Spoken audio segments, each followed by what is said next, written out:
Le 10h midi, Sud Radio Média, Christine Bouillot, Gilles Gansman.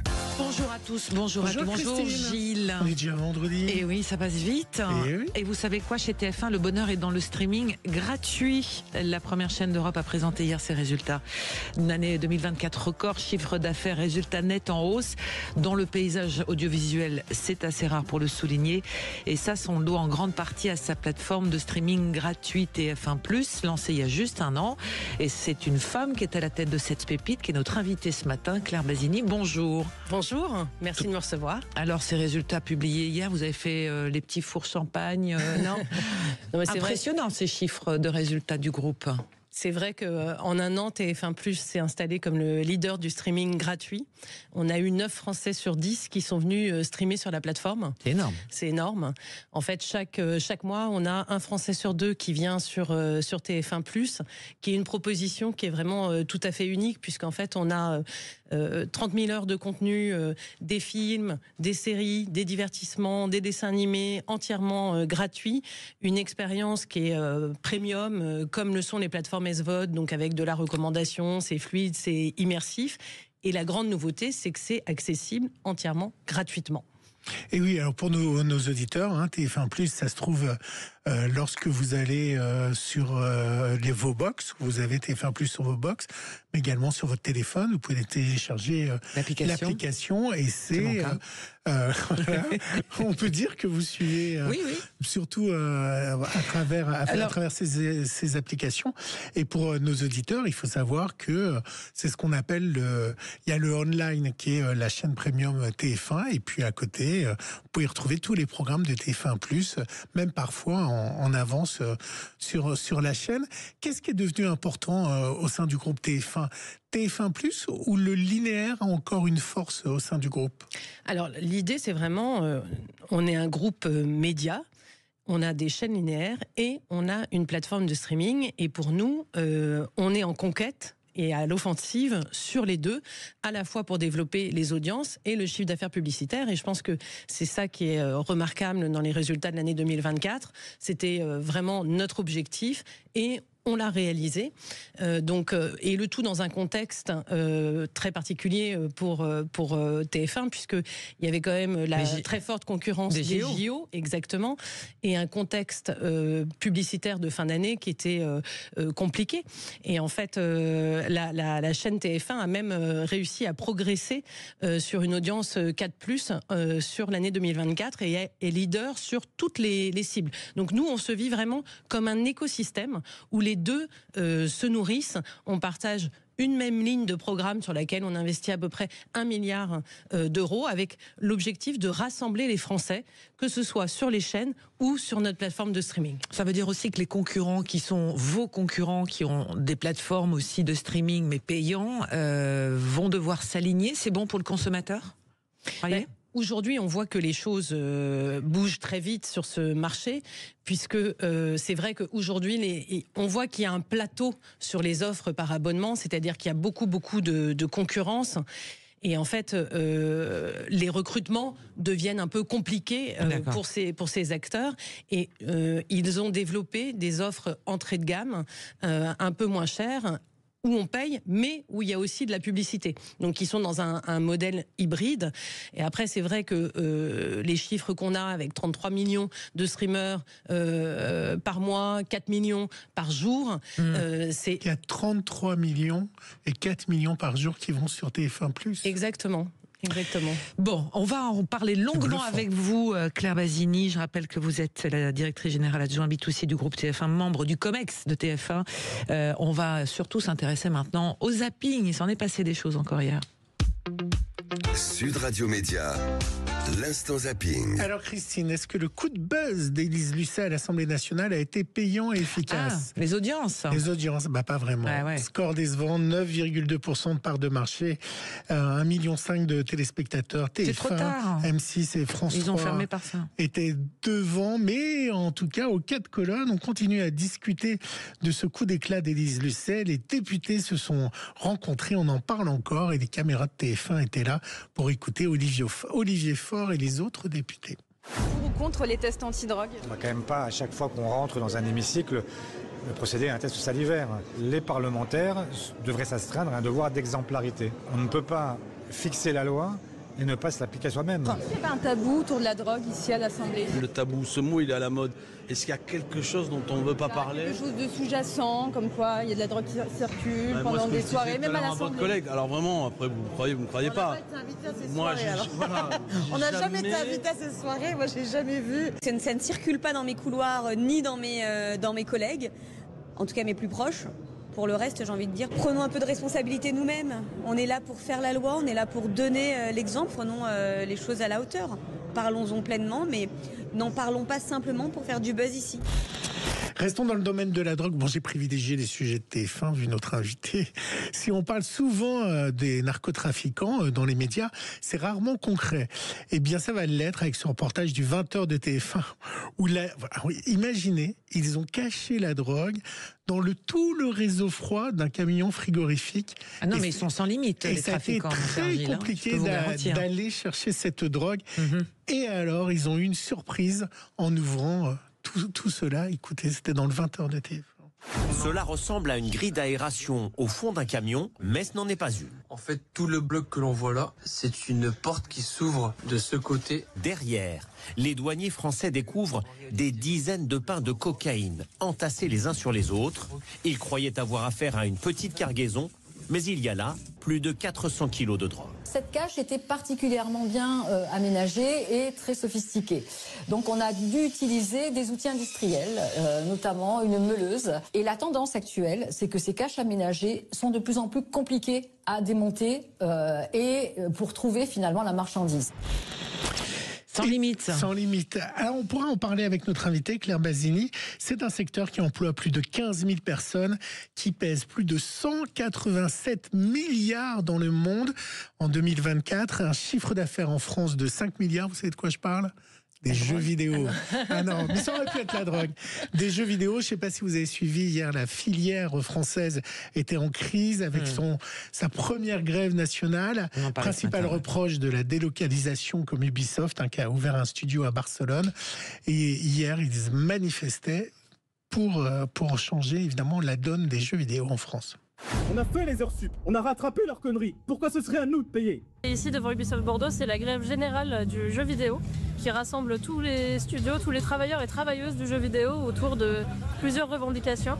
La situation de l'industrie aujourd'hui, elle est dramatique. Tout le monde le sait, tout le monde est inquiet, sauf le patronat, le pouvoir politique. Aujourd'hui, on a lancé cette première grève nationale du JV, internationale même. Cette grève, elle se traduit par 4 revendications qui doivent alerter les pouvoirs publics. La transparence des entreprises sur leur statut économique, l'arrêt des licenciements et le maintien des emplois. Dans notre industrie, plein de boîtes sont incapables de faire des projections financières sur les productions de leurs jeux, alors que tout le monde sait qu'elles durent plusieurs années.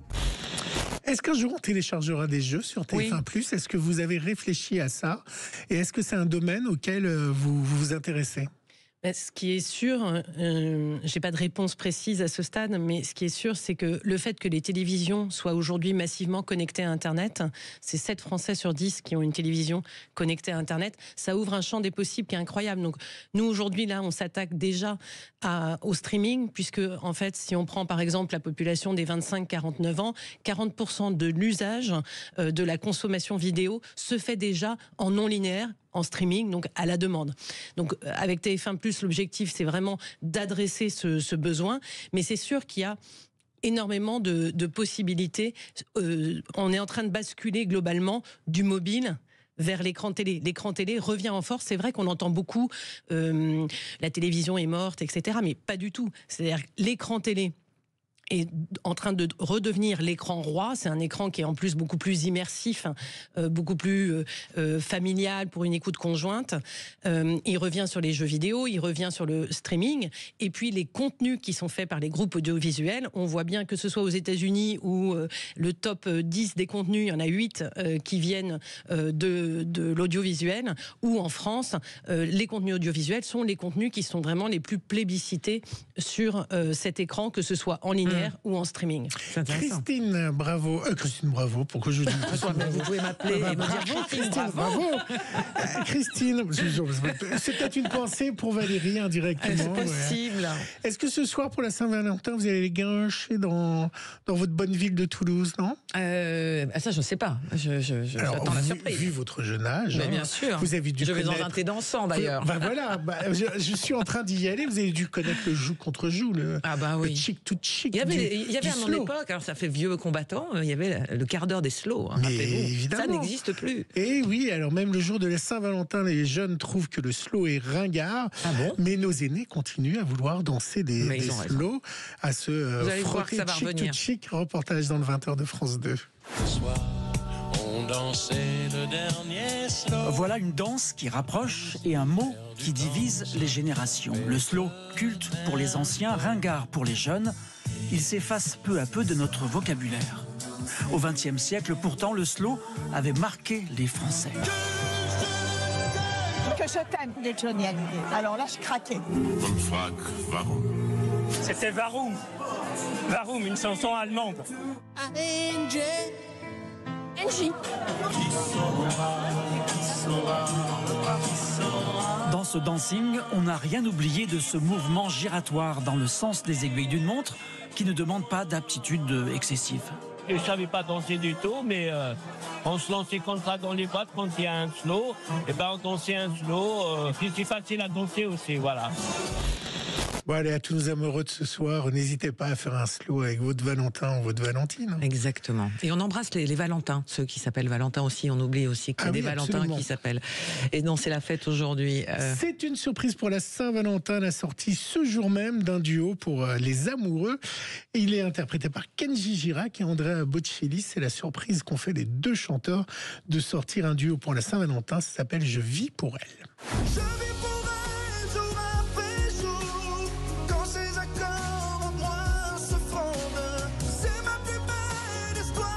Il va y en avoir des vidéos sur Instagram de couples amoureux sur cette musique, ça c'est sûr et certain. C'est beau quand même. Ah oui, les deux voix se mélangent bien. C'est sorti tout à l'heure, hier à minuit pour la Saint-Valentin. Et Claire Basini, la musique, les programmes de musique, la Starac, tout ça, ça marche beaucoup, ça marche bien sur TF1+. Ça cartonne. Ça cartonne. Ça cartonne. Tous nos grands divertissements sont vraiment des piliers de notre offre streaming. À la fois parce que ce sont vraiment des programmes extrêmement bien produits, excitants, événementialisés. Et puis on travaille aussi une logique de rendez-vous régulier. En fait, c'est un peu comme des séries appliquées à du divertissement, avec les primes très événementiels chaque semaine, mais aussi sur TF1+, notamment, des rendez-vous quotidiens pour suivre vraiment l'aventure en permanence.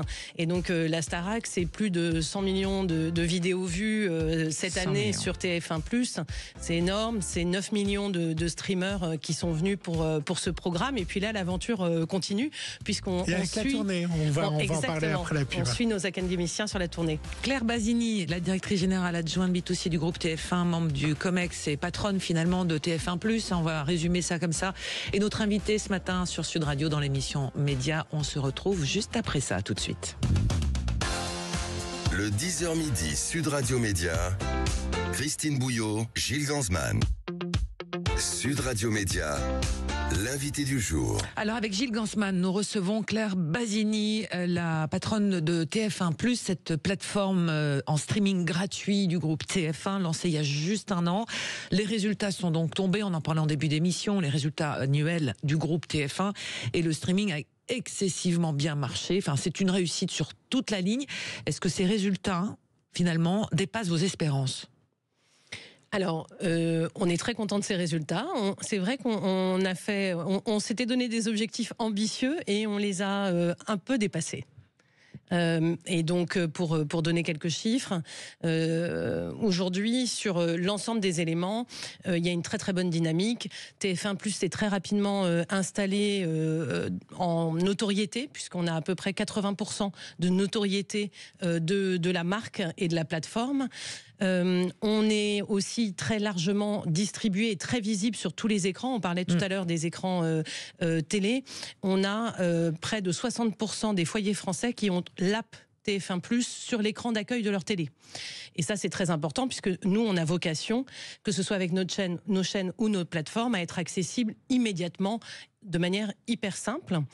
Ensuite, en termes de nombre de streamers, donc on a un Français sur 2 qui vient tous les mois sur TF1+, 4 millions tous les jours, et des usages qui ont complètement explosé, puisque on a fait 1,2 milliard d'heures vues en 2024. Donc c'est 1,5 fois plus gros que notre premier concurrent, et c'est plus 50% d'évolution par rapport à ce qu'on faisait avant le lancement de TF1+. Est-ce que vous connaissez la part de ceux qui viennent sur TF1+ et qui viennent aussi sur TF1 ? Est-ce que la grosse part qui vient sur TF1+ ne vient pas sur TF1 ? On partage des streamers qui consomment aussi en linéaire et sur TF1+, qui regardent pas forcément les mêmes choses, puisqu'on a toute une offre de cinéma, de séries, de dessins animés, en profondeur, puisque par exemple on a plus de 300 séries, mais en intégralité. Donc il y a une richesse que par nature on ne trouve pas sur les chaînes. Donc il y a une partie des streamers qui consomment en effet le linéaire et le streaming. Oui, parce qu'il y a une application sur l'application, enfin sur le site de TF1+, sur l'application, il y a une fonctionnalité du direct. Delphine Ernotte, en conférence de presse, la patronne de France Télévisions avait dit aux journalistes: aujourd'hui, notre vaisseau amiral n'est ni France 2, ni France 3, ni France 5, mais France.tv, c'est-à-dire la plateforme de France Télévisions. Est-ce que vous diriez la même chose ? Est-ce que le vaisseau amiral, ça reste TF1 ou c'est devenu TF1+? Vraiment, nous, on n'oppose pas dans le groupe TF1 le linéaire et TF1+. Ce qui compte pour nous, c'est d'avoir la ligne de programme la plus excitante, la plus événementielle, la plus premium pour rassembler les Français autour d'une offre de divertissement familial et d'information. Et donc, que ça passe par les chaînes et ou par la plateforme de streaming TF1+, nous, ce qui compte, c'est que voilà, nos programmes trouvent leur audience sur les différentes plateformes. Exactement. En sachant que ça a un poids publicitaire conséquent, les résultats donnés hier, c'est un chiffre d'affaires qui a progressé de près de 40%. Donc ça veut dire qu'aujourd'hui, rien ne peut se faire sans que ça soit validé, ou en tous les cas que ça puisse avoir une déclinaison sur TF1+. On pense vraiment les choses de manière extrêmement globale. Donc on a une seule ligne de programme qui est pensée pour le linéaire et le digital. Il se trouve qu'on partage le même cœur de cible, donc les 15-34 ou les 25-49 ans. Donc on réfléchit vraiment les choses de manière globale. Ça, c'est sur l'aspect, on va dire, utilisateur et puis proposition qu'on fait à nos streamers. Sur l'aspect publicitaire, on a vraiment une vocation à avoir une offre très particulière sur le digital, puisque le digital permet de nombreuses choses qu'on ne peut pas forcément faire avec le linéaire. Et donc, l'année dernière, on s'est lancé. Ce qui était important, c'était voilà, que ça rencontre son public, que ça soit, comme je l'ai dit, bien distribué et monétisé. Aujourd'hui, le TF1+, en 2024, ce 146 millions d'euros de chiffre d'affaires publicitaire sur le digital a été fait avec une logique proche de ce qu'on fait sur nos chaînes, c'est-à-dire des spots publicitaires de 20-30 secondes qui sont diffusés avant et pendant les programmes. Il se trouve que... qu'on ne peut pas accélérer. Exactement. On est obligé de voir. Ce Exactement. qui est d'ailleurs désormais le cas sur les différentes plateformes. Si vous avez votre Freebox, vous ne pouvez plus avancer la pub. TF1 a bloqué ça. Exactement. Et si on ne veut pas de pub, on peut aussi s'abonner à notre offre sans pub.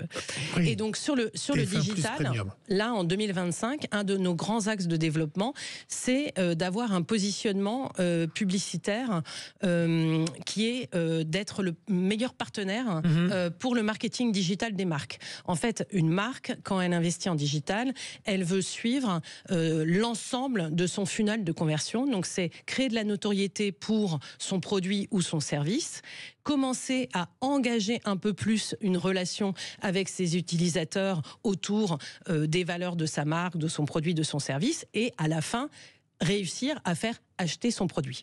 Il se trouve que pour le moment, cet aspect conversion, il a été dominé par le monde du mobile, puisque voilà, en un clic, on peut acheter quand on est sur un réseau social ou ailleurs.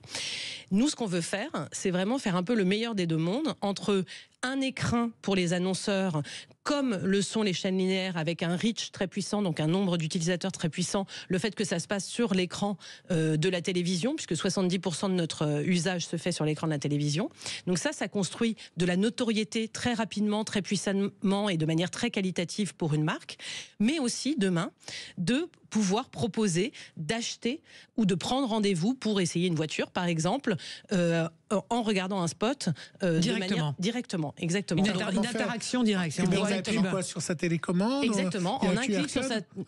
Et en un clic. Alors ça, c'est pas encore. On va le lancer en fin d'année, mais l'idée, c'est en un clic sur sa télécommande, on reçoit un message sur son mobile, par exemple, pour prendre rendez-vous dans une concession automobile ou avec un code promo pour aller en magasin. Enfin, il y a plein de choses qu'on peut imaginer. Incroyable. Et donc voilà, donc ça c'est vraiment notre nouveau positionnement publicitaire pour cette année, avec tout un lot de nouveaux produits publicitaires pour les agences et les annonceurs. Et pour ça, en fait, c'est pour ça qu'on se définit comme l'alternative premium à YouTube, c'est-à-dire qu'on a un reach massif, une ligne de programme premium. On permet de créer très facilement de la notoriété, mais on va aussi aller sur une partie vraiment de conversion, de expérience client derrière. Voilà. Et à toutes les étapes de ce funnel pour les annonceurs, on s'appuie aussi sur 25 millions de profils logués où on a des datas.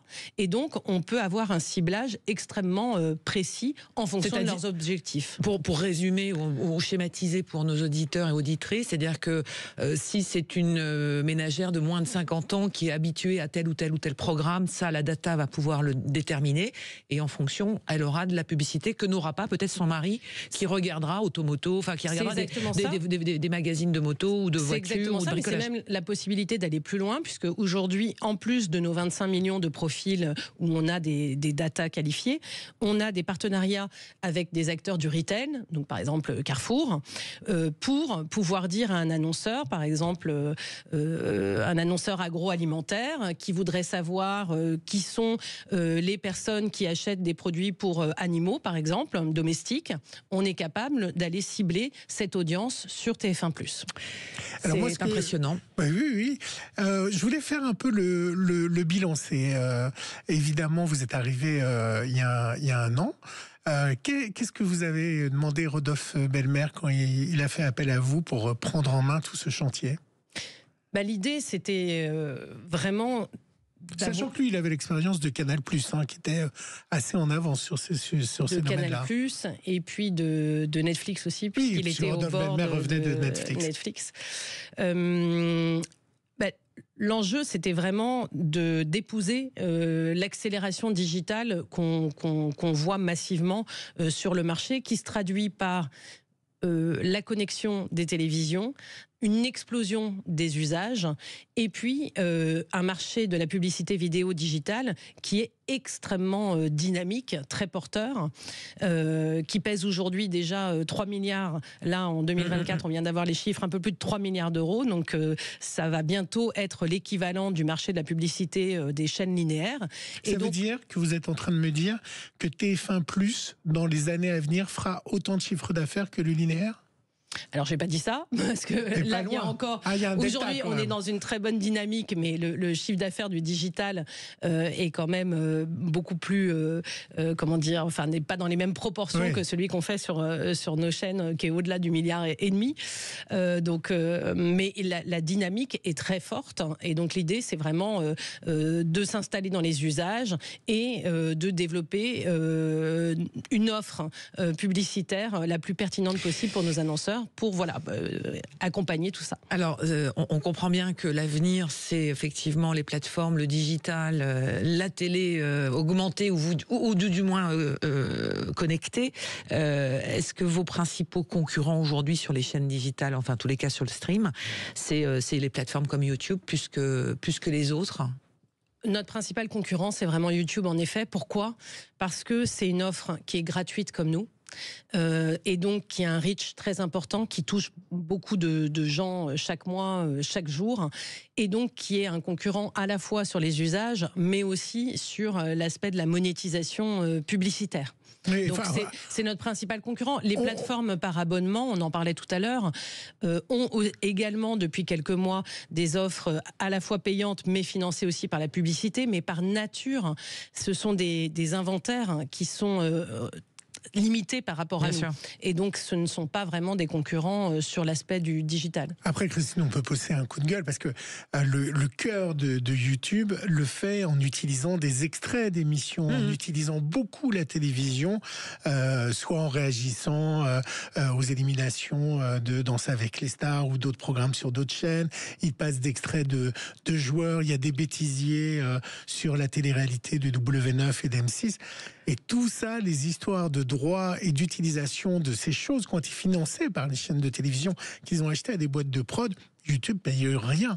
Donc il y a une vraie distorsion. Il y a une vraie distorsion. Je ne sais pas si vous êtes d'accord avec ça sur les droits d'auteur. C'est un peu. Oui, parce que si vous devez une réussite à TF1+, c'est aussi la qualité, en tous les cas, que la télé linéaire rencontre aussi un public et l'intérêt du public. Donc il y a de Starac. Hein. Il y a quand même donc de la production derrière, et c'est quand même de la production avec des gens qui bossent, quoi. Donc nous, on n'est clairement pas un hébergeur comme YouTube. Donc on est un groupe de médias et une plateforme, et à ce titre on finance tous nos contenus en production, en acquisition. On fait vivre toute une filière culturelle française et européenne. Donc on investit 1 milliard dans nos contenus, 25% de notre chiffre d'affaires va vers des œuvres européennes et françaises, et donc c'est une approche qui est complètement différente. C'est aussi pour ça d'ailleurs, merci d'en parler, qu'on dit qu'on est une alternative premium à YouTube. C'est que aujourd'hui par exemple, on agrège des catalogues d'éditeurs tiers. Donc, par exemple, là, on fait nos premiers pas depuis quelques mois avec Arte, par exemple, ou l'Équipe TV ou le Figaro TV. Et en fait, l'idée, c'est qu'ils puissent bénéficier de l'écran qui est TF1+, très bien distribué sur tous les écrans télé, avec l'expérience qui est la nôtre, et notre capacité à monétiser nos inventaires de manière aussi premium, puisque les prix de nos inventaires sont supérieurs à ceux qui sont sur YouTube, parce que nous sommes sur grand écran, ce sont des contenus premium, il y a une qualité de l'attention à la publicité qui est bien meilleure que celle qu'on peut trouver sur YouTube, et donc tout ça fait qu'on pratique des prix qui sont différents, et les éditeurs tiers sont aussi intéressés par cet aspect-là. Allez, on continue de parler de tout ça. Oui, mettez-nous sur TF1+. On continue de parler avec notre invitée Claire Basini qui sur le streaming TF1+, qui cartonne, et on essaye de comprendre quelles sont les évolutions et vers quoi vous allez aller en 2025 et 2026. Quels sont les projets? Allez, tout de suite sur Sud Radio. Le 10h midi, Sud Radio Média, Christine Bouillot, Gilles Gansman. Sud Radio, le supplément média. Et on continue notre discussion avec notre invitée Claire Basini, directrice générale adjointe du B2C du groupe TF1. En gros, vous gérez, donc vous dirigez cette plateforme TF1+. On a parlé du succès, de ce qui avait marché. 2025 et après, c'est cap sur l'international, vous dites. C'est-à-dire un axe fort de développement, c'est en effet le fait de déployer TF1+ dans l'espace francophone. En fait, on se dit qu'il y a une vraie communauté culturelle. On avait notamment depuis longtemps des demandes très fortes de la Belgique, de la Suisse, du Luxembourg, mais aussi de l'Afrique pour proposer nos programmes. Et c'est chose faite avec TF1+. Donc on s'est lancé il y a quelques mois en Belgique, au Luxembourg et en Suisse. On touche une communauté d'à peu près 11 millions de francophones avec l'app TF1+ sur les écrans télé. Et là, le gros axe de développement pour cette année, c'est de se déployer au Maghreb et en Afrique subsaharienne francophone. On se parle là d'une population de 150 millions de personnes francophones.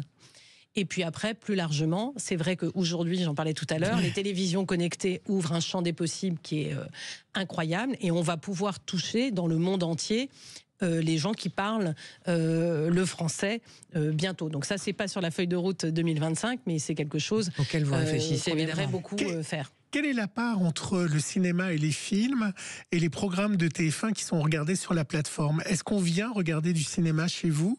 Est-ce qu'on vient regarder des séries sur TF1+? Alors, les séries, donc sur notre offre, on a 250 films à chaque instant, donc des grands films français et internationaux, et on a plus de 300 séries disponibles en intégralité, de la fiction française bien sûr, sur laquelle on est archi leader, et de la fiction étrangère. Et en fait, aujourd'hui, notre offre de fiction, c'est vraiment notre grande force et différenciation. Alors avant, on a bien sûr HPI qui a un carton phénoménal, mais il y a aussi nos 3 séries quotidiennes qui font vraiment notre différence. On est les seuls à avoir cette offre où tous les jours, on a nos 3 séries. Ah, ça marche, Demain nous appartient sur TF1+? Ça cartonne. Ah, vraiment? Ah bah ça cartonne. Les 3, Demain nous appartient, Plus belle la vie, bien sûr, Ici tout commence, c'est un très très gros vecteur de croissance. Mais parce que en fait, la logique de rendez-vous, exactement, la logique de rendez-vous est très forte. Et donc ça, ce sont vraiment nos piliers, nos 3 séries quotidiennes. Et puis, évidemment, tout notre line-up de fiction française et étrangère marche très très fort. C'est vraiment le très gros de nos usages. Et la partie info, la partie magazine, info, etc. On voit que c'est tout de suite mis en avant aussi, les rendez-vous d'information. Oui, parce que ça fait vraiment partie de l'ADN du groupe TF1, bien sûr. Donc, on a notre offre de JT qu'on met en avant au moment du live. Et puis, on a aussi tous les reportages.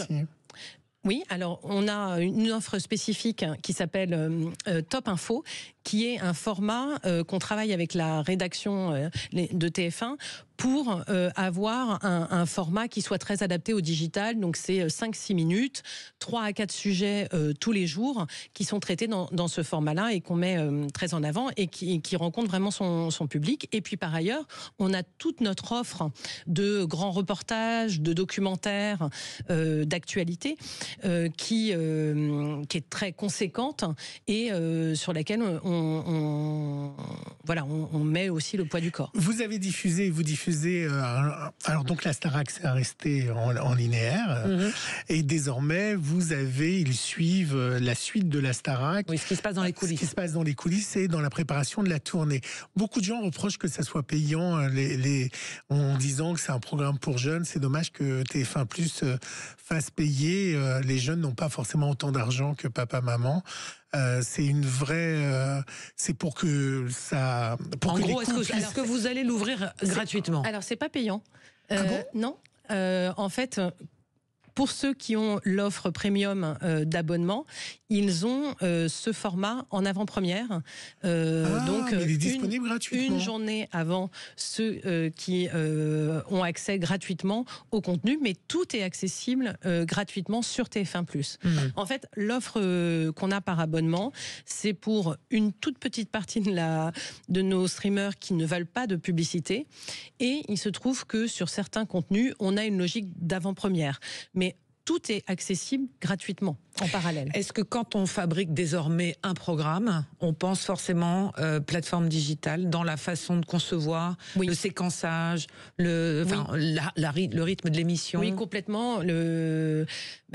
Tout est pensé, le programme dans sa conception, sa programmation, et puis on essaye autour de nos grandes marques antennes d'avoir des exclusivités, de proposer sur le digital plus de choses que ce qu'on peut trouver sur le linéaire, puisque nous, par définition, on n'a pas les contraintes de la programmation linéaire. On peut avoir une offre qui est beaucoup plus développée.